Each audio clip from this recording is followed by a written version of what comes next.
फुरफुरी नगर का गांव और किचकन्या की कहानी। फुरफुरी नगर का एक छोटा सा गांव था, जहां हरियाली से घिरे हुए खेत, ताजगी से भरे हुए बाग बगीचे और चिरपिंग बर्ड्स की आवाज़ें सुनाई देती थीं। यह गांव सादगी और शांति से भरा हुआ था, लेकिन इस गांव में कुछ ऐसी रहस्यमयी घटनाएं घटित हो रही थीं, जिनके बारे में गांव वाले आपस में धीरे धीरे बातें करने लगे थे। और इन घटनाओं का मुख्य कारण थी किचकन्या। किचकन्या एक अद्भुत और भयावह प्राचीन प्रथा से जुड़ी हुई प्रेतात्मा, जिसे लोग बहुत समय से सिर्फ एक कहानी मानते आए थे। लेकिन कुछ समय से गांव में जो घटनाएं घटित हो रही थीं, वे इस प्रथा से जुड़ी हुई लगती थीं। कोई नहीं जानता था कि किचकन्या वास्तव में कौन थी और वह कैसे प्रकट होती थी, लेकिन यह तय था कि उसका अस्तित्व सिर्फ एक किंवदंती नहीं था, वह एक वास्तविक भय था। किचकन्या के बारे में गांव के बुजुर्ग बताते थे कि यह प्रेतात्मा एक बार गांव में ही रहती थी, जो एक नन्ही लड़की थी। वह बहुत सुंदर और मासूम थी, लेकिन उसकी मासूमियत का फायदा कुछ दुष्ट लोगों ने उठाया। जब वह लड़की अपने परिवार के साथ खेतों में काम कर रही थी, तो कुछ बुरे लोग उसे जंगल में ले गए और उसे नुकसान पहुंचाया। इसका परिणाम यह हुआ कि वह लड़की बहुत ही दुखी और क्रोधित हो गई, और एक दिन उसने अपने शापित अस्तित्व से किचकन्या के रूप में इस गांव में वापस आकर उन दुष्ट लोगों से बदला लिया। किचकन्या की मुख्य पहचान उसकी किचक, एक विशेष प्रकार का कटा हुआ वस्त्र जो उसके शरीर के चारों ओर लपेटा गया था, और उसकी चमकदार आंखों से होती थी।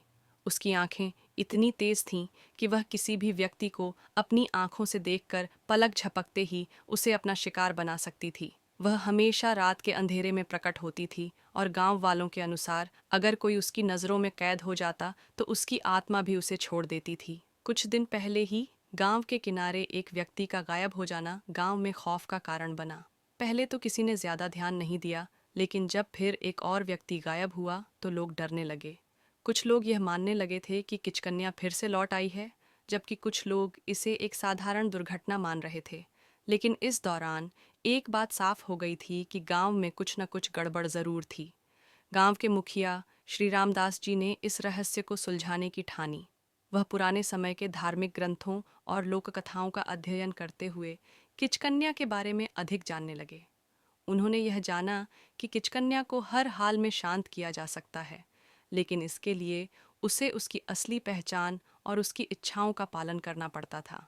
श्री रामदास जी ने गांव वासियों को एकत्र किया और एक योजना बनाई कि वे किचकन्या को शांत करने के लिए पुराने मंदिर में एक विशेष पूजा करेंगे। गांव में पूजा का आयोजन करने के लिए सभी गांव वाले एकजुट हुए। पूजा का मुख्य उद्देश्य किचकन्या की आत्मा को शांति देना था, ताकि वह गांव में और नुकसान न पहुंचाए। मंदिर के प्रांगण में बड़ी संख्या में लोग जुटे और उन्होंने सच्चे मन से पूजा अर्चना शुरू की। पूजा के दौरान गांव के पुरोहित ने किचकन्या की आत्मा को शांत करने के लिए कुछ विशेष मंत्रों का उच्चारण किया। इतना करते ही अचानक रात के अंधेरे में एक अजीब सी हवा चली और मंदिर के आसपास का वातावरण पूरी तरह से बदल गया।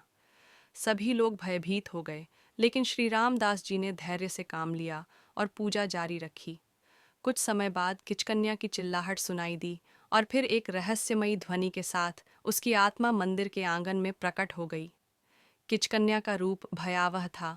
उसके चेहरे पर गुस्से की रेखाएं और उसकी आंखों से लाल रोशनी निकल रही थी।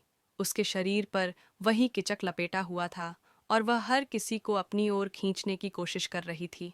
गांव वाले डर से कांप रहे थे, लेकिन श्री रामदास जी ने अपनी आवाज़ बुलंद की और किचकन्या से शांत रहने की अपील की।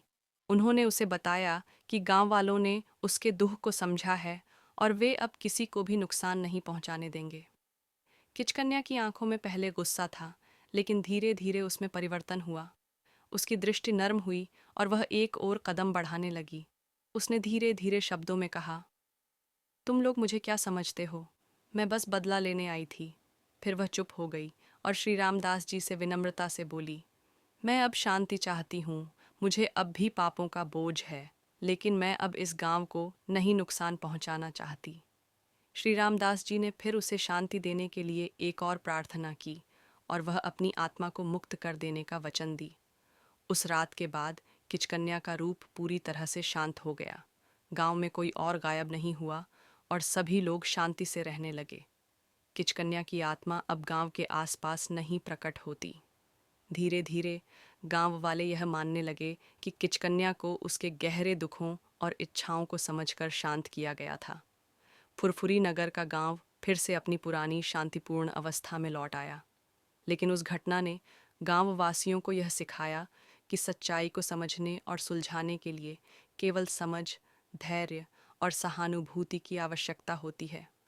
अब भी कभी कभी गांव के बुजुर्ग किचकन्या की कहानी सुनाते हैं, लेकिन वे इसे डराने के बजाय एक शिक्षा के रूप में प्रस्तुत करते हैं, जो बताती है कि किसी भी दुख और पीड़ा को समझकर ही उसे हल किया जा सकता है।